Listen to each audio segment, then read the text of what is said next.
Kabar gembira bagi Anda yang ingin mengadakan acara seperti seminar, ulang tahun, pernikahan, wisuda, dan sebagainya. Kini GMCC menyediakan alternatif pilihan ruangan di hall lantai 11, lantai 12, dan lantai 12A. Hubungi Sekretariat GMCC untuk keterangan lebih lanjut.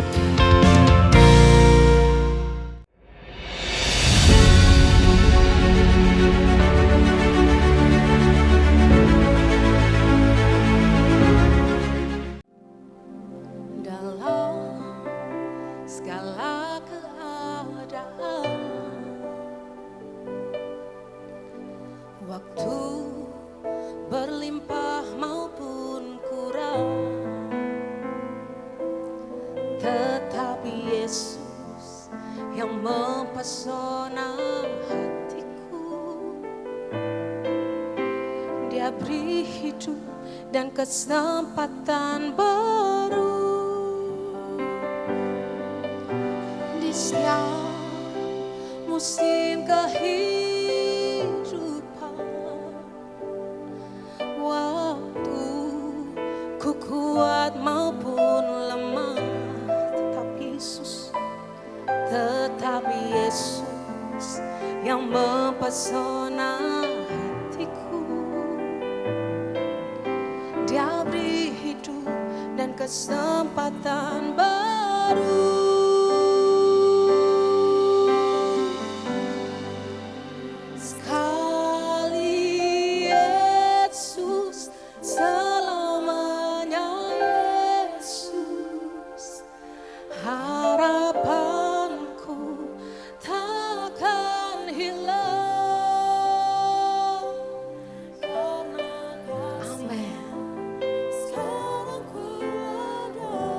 Yes Tuhan, oh Yesusku, ku cinta Kau selamanya.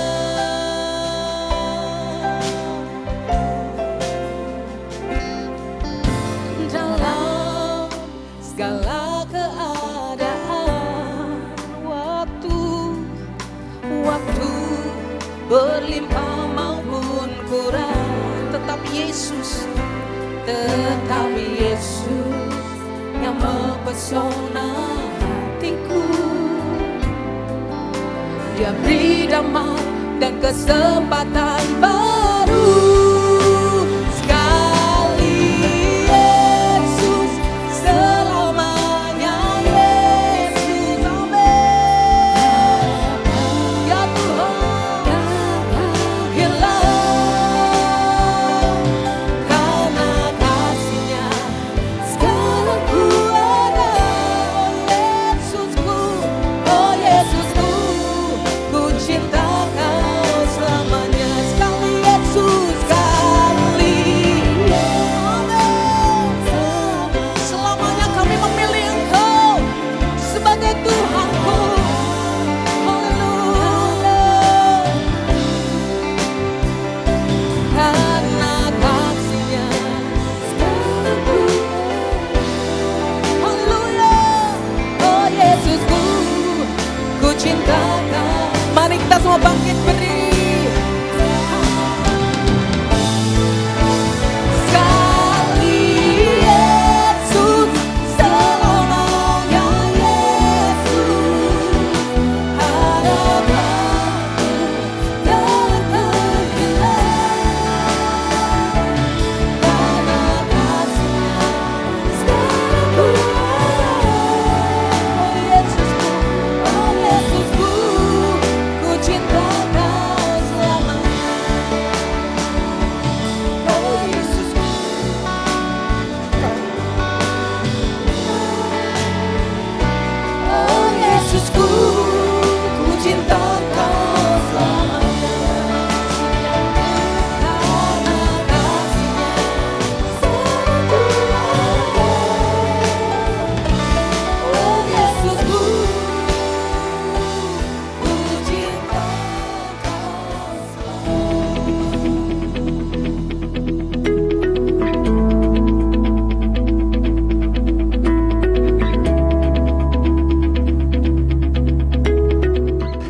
Hari ini saya mau berbicara tentang sejarah merubah sebuah kebudayaan.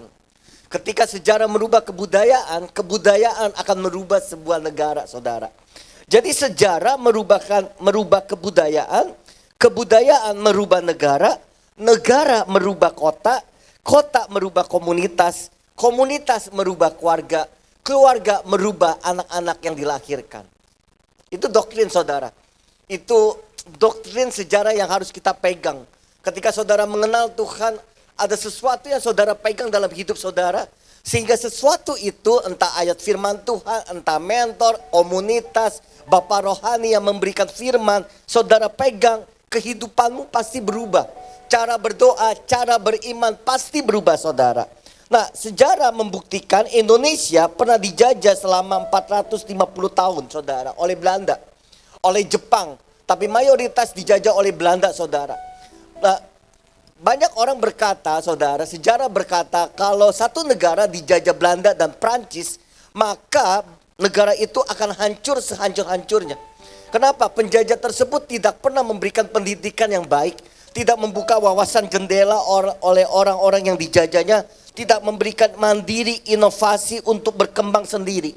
Indonesia dijajah, saudara, masyarakatnya tidak disekolahkan sengaja supaya tidak pintar. Waktu pintar mereka tidak bisa memberontak.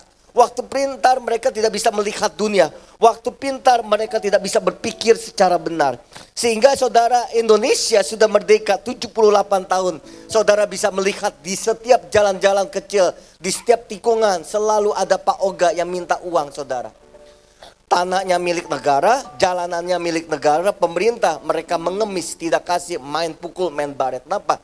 Karena mental yang dibangun, mental pengemis, mental minta-minta. Dan bahkan kalau mereka memiliki kekayaan, memiliki jabatan tinggi dari pemerintah, menjadi presiden, menjadi gubernur, menjadi menteri, menjadi staf apapun, mereka korupsi. Itu yang terjadi. Sejarah merubah sebuah budaya, budaya merubah sebuah negara. Dan akhirnya negara kita penuh dengan kata korupsi, koruptor. Dari tingkat RT, RW, lurah, camat sampai ke atas semuanya korupsi, saudara. Dan itu mengerikan sekali, saudara. Nah, bagaimana dengan Tiongkok, saudara, RRC ya? Mereka menjadi negara yang berkuasa hari ini, adidaya yang berkuasa. Karena mereka punya filsafat-filsafat yang sangat kuat. Negara ini, saudara, dibangun oleh filsuf-filsuf yang sangat luar biasa. Seperti filsuf Tao, Lao, Confucian, dan Konghucu, saudara. Ada orang-orang yang berpikir bagaimana hidup manusia itu harus baik. Bagaimana hidup manusia itu harus berintegritas. Bagaimana kalau manusia berintegritas, kotanya berintegritas, negaranya berintegritas, dan negaranya pasti maju, saudara. Konghucu mengajarkan tentang bagaimana manusia tidak menipu temannya dan kawannya. Bagaimana manusia tidak meminta-minta mengemis, berhutang panjang lebar, saudara. Tidak mabuk, tidak judi, tidak main pelacur, saudara. Ketika ada Konghucu, maka negara China, raja-rajanya menjadi takut dengan sebuah doktrin yang diajarkan. Raja-raja yang biadab, yang korupsi, yang main perempuan, memperkosa gadis masyarakat. Tiba-tiba ada sebuah filsuf namanya Konghucu merubah satu tatanan kota. Dan raja-raja yang jahat berubah menjadi raja-raja yang baik. Kenapa? Aliran doktrin yang diperjelas tentang manusia harus hidup berintegritas. Amin, saudara, katakan berintegritas. Nah, kalau kita tahu, saudara, filosofi orang Tionghoa, Chinese keturunan, saudara, mungkin ada di sini ya. Kita orang-orang yang diajarkan ada filosofi Tiongkok, kerja keras. Apa? Yang kedua, baca sama-sama 1, 2, 3. Duit adalah segalanya. Harus kuat, jangan cengeng. Khususnya pria, jangan pernah menangis. Itu yang dibangun budaya ini, saudara, kepada orang-orang Tionghoa, saudara. Sehingga, saudara, di mana ada negara, di situ pasti ada orang Chinese. Betul, saudara? Saudara, saya pergi ke Mesir, ada orang Chinese, saudara, sampai bingung saya. Saya pergi ke Oman, kota kecil di Arab Saudi, saudara. Oh, di Timur Tengah, bukan Arab Saudi, kota kecil, kota yang bagus, bersih. Ada orang Chinese dagang.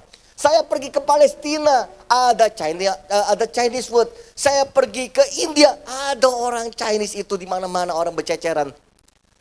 Kenapa, saudara? Karena filosofinya, di mana ada negara, kami akan berkembang dan bekerja keras dan kami akan menjadi kaya luar biasa. Bahkan ada filosofi yang sangat ekstrim. Di mana ada sinar matahari, di situ ada orang Chinese. Bayangin gak saudara? Di mana ada matahari. Selama ini sih saya pergi ke pedalaman hutan belum ketemu ya saudara. Sampai ketemu, iya ini benar-benar nih. Filosofinya kuat dan mengakar luar biasa. Sehingga saudara, di mana-mana orang Chinese berdagang, mereka kerja keras, mereka simpan duit. Tapi mereka tidak diajarkan seperti Western people saudara, bahwa hubungan antara keluarga, papa, mama, anak-anak harus bersatu. Ya, kalau orang Western saudara, kalau saudara biasa ngopi, saudara di daerah Jakarta Selatan, saya suka sekali di selatan. Selain ngopi, saya melihat sebuah budaya interculture saudara. Ada orang-orang yang mereka minum kopi berdua sama istrinya, bertiga sama anaknya. Kopinya mah cuma 1 cangkir, tetapi mereka bisa bicara 2 jam berkualitas. Kalau kita kan enggak saudara, habis makan pulang langsung. Makanya saudara kafe-kafe daerah Jakarta yang dulu ya, daerah yang Chinese oriented, makan ya udah minum kopi 50.000 nggak mau mereka, mahal mereka bilang.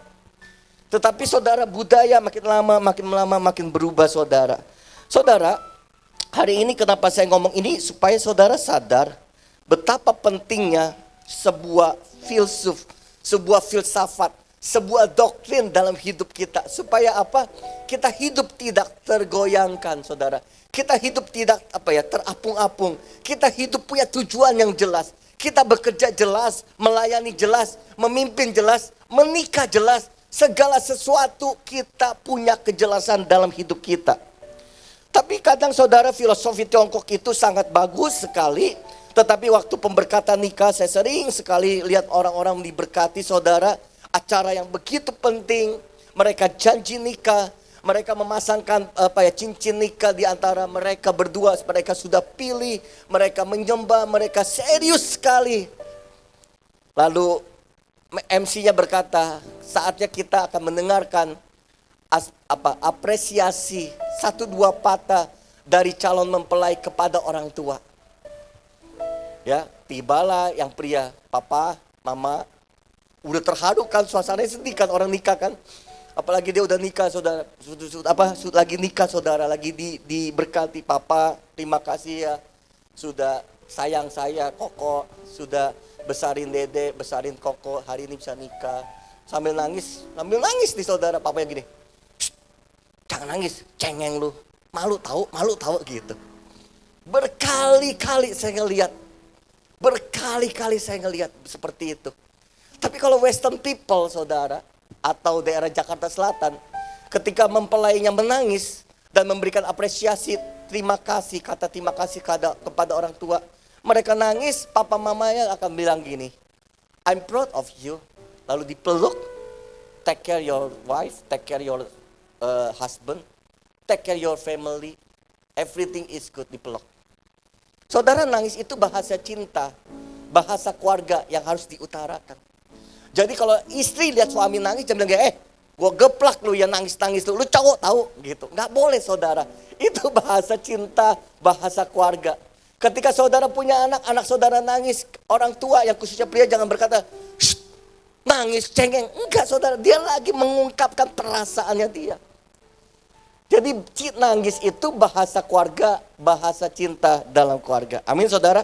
Nah kita lanjutin ya saudara ya. Abad ke-5, para misionari itu datang ke benua Eropa saudara. Mereka menginjil, mereka memberitakan firman, lawatan Tuhan terjadi di seluruh Eropa. Ratusan gereja bermunculan di Eropa. Lahirlah gerakan Reform, Calvinis, Injil, Lutheran, dan lain-lain saudara. Macam-macam saudara-saudara. Dan setiap aliran itu menitik beratkan hal yang sama. Kasihilah Tuhan Allahmu dengan segenap hatimu, dengan segenap jiwa dan kekuatanmu. Yang kedua, kasihilah sesamamu manusia dengan segenap jiwa, kekuatan, dan pikiranmu. Lalu ditambah lagi saudara, Kolose 3 ayat 23. Mari baca bersama, 1, 2, 3.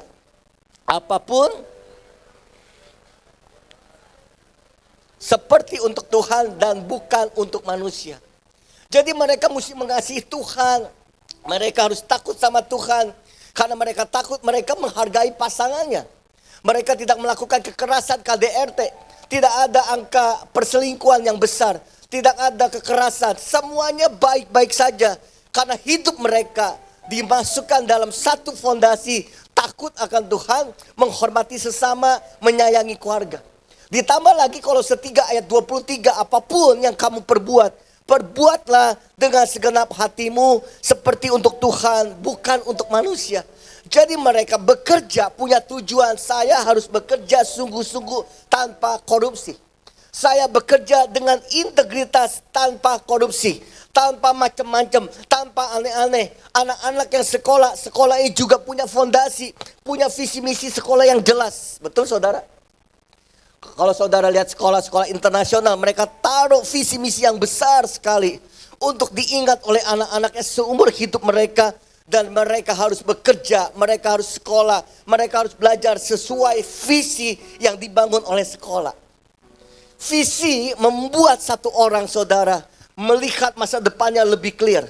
Visi membuat satu keluarga mengetahui keluarga ini mau dibawa kemana. Visi membuat sebuah perusahaan mengerti apa yang akan dicapai. Mereka menikah dengan tujuan yang jelas. Kenapa menikah? Karena visinya Tuhan. Kenapa punya anak? Karena visinya Tuhan. Jadi apapun yang mereka kerjakan, mereka takut sama Tuhan, mereka menghormati pasangannya, mereka mengasihi sesamanya, mereka sungguh-sungguh karena mereka bekerja harus bertanggung jawab sama Tuhan. Dan hasilnya apa saudara?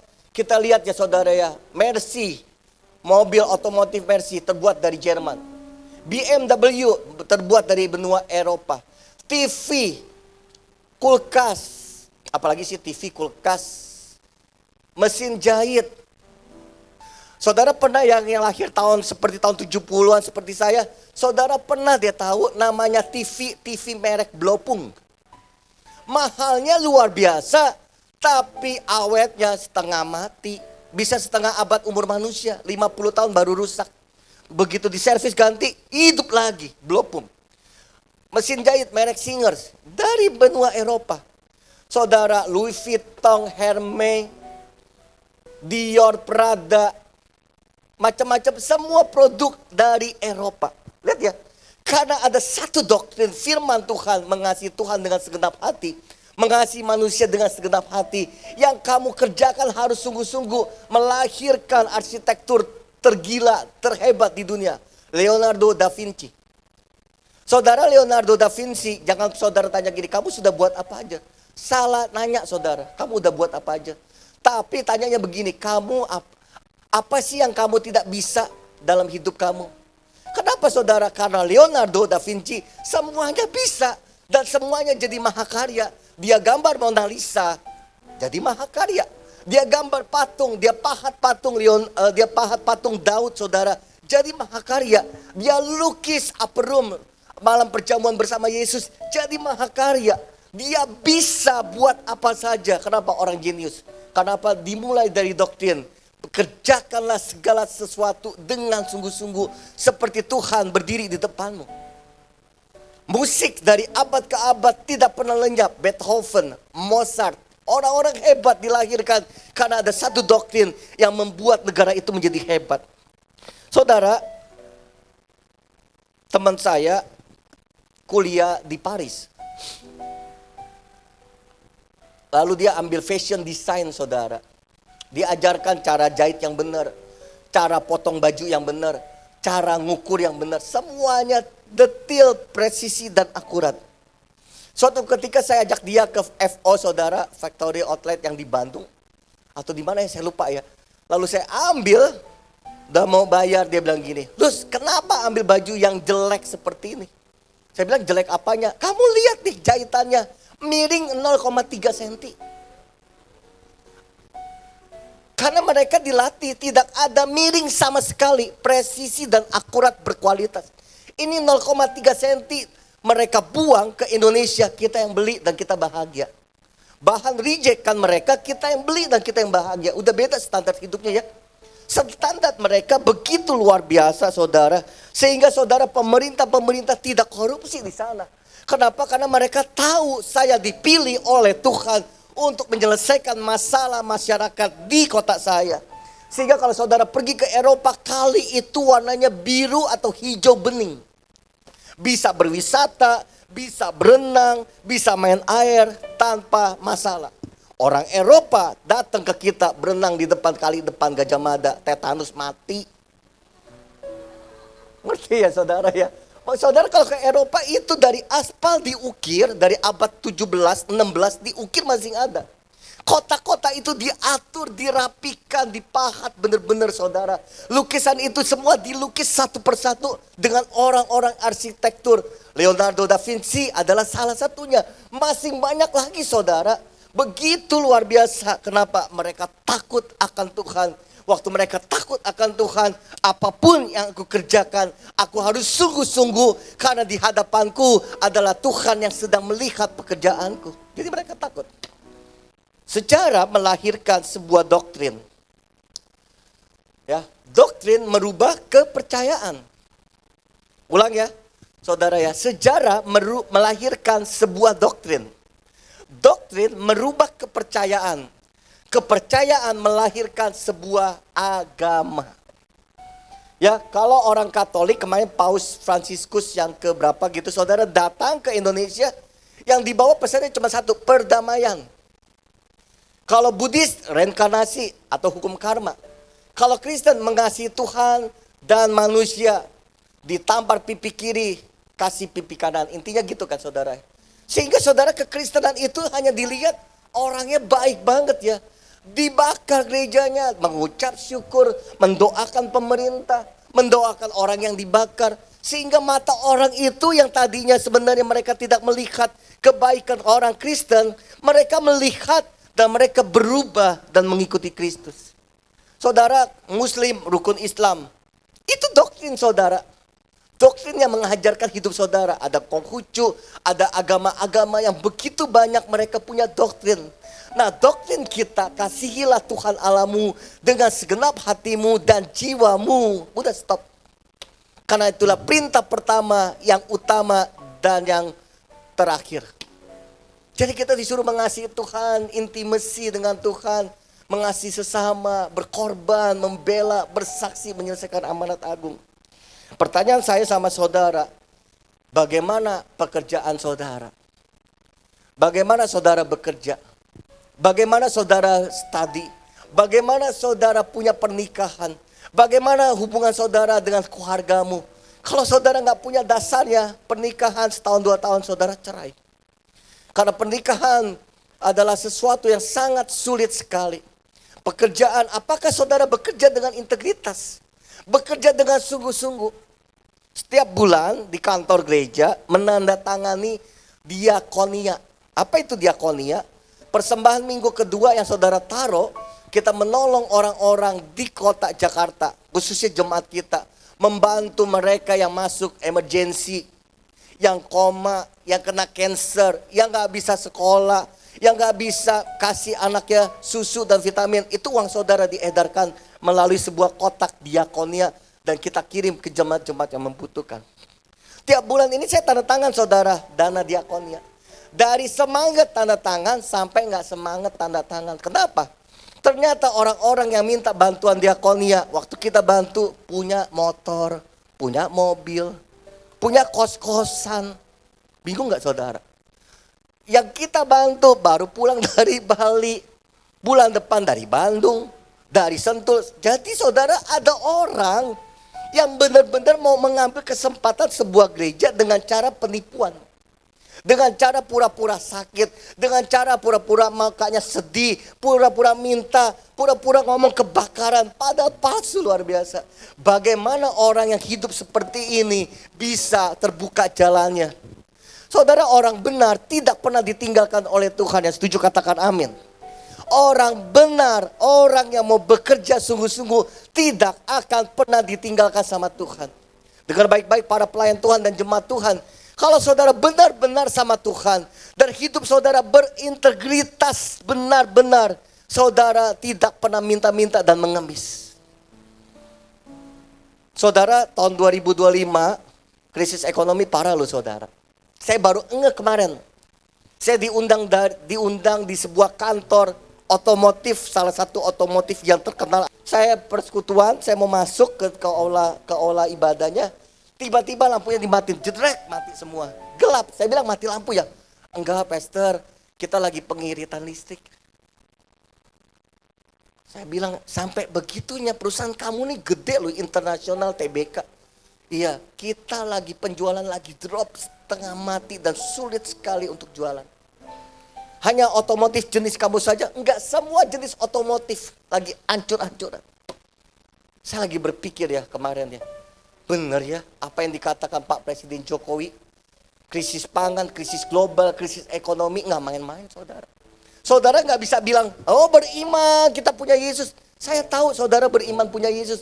Tapi kalau saudara tidak rubah cara bekerja saudara dengan benar, tidak rubah cara saudara bekerja dengan integritas, merubah dari suka bohong menjadi yang nggak bohong, hidupmu kacau loh tahun depan.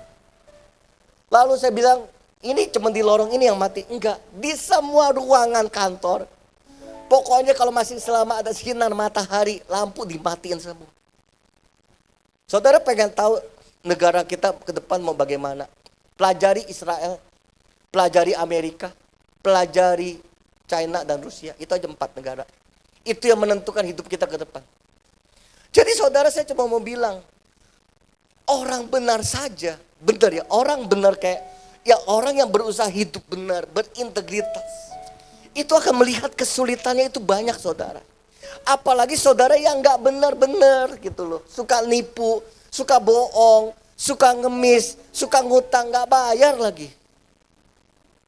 Ulangi saudara, ya orang yang benar saja akan melihat kesulitan di 2025. Ini beneran. Saudara udah gak bisa teging dalam nama Yesus. Doa puasa, datang ke gereja tiap hari. Tambah ngaco hidupmu, tambah gagal. Papa saya ngomong 3 hal yang harus saya lakukan sebelum papa menjadi almarhum. Jauh hari sebelum saya jadi pendeta. Dia coba bilang gini, nomor 1, mari baca bersama-sama. 1, 2, 3, yang keras. Bekerja. Udah gitu aja. Hidup, bekerja, berdoa, sungguh-sungguh, jangan malu-maluin keluarga. Saya SMA udah mulai kerja loh saudara. 16 tahun, 17 tahun udah gak terima uang lagi. Kerja setengah mati. Saya dari rumah orang, saya ketok pintu satu persatu jadi sales, door to door. Malu banget. Karena gak terbiasa. Tapi kalau saya tidak melakukannya, saya gak bisa melakukan banyak hal. Dari 17, 16 tahun saya ditempa untuk kerja keras luar biasa. Bukan bilang gini, papa saya percaya Tuhan ada mujizat, besok ada makanan, besok ada ayam, ada capcay. Enggak, kerja keras, doa sungguh-sungguh, Tuhan akan menyediakan hidupmu. Saudara masuk gak kelompok nomor 1? Kalau gak masuk kita lihat kelompok nomor 2. Hidup jangan minta-minta dan mengemis, stop saudara. Sekali saudara minta mengemis, akan ada pengemisan nomor 3, nomor 4, nomor 5 dan seterusnya jadi habit. Enak ya ngemis ya.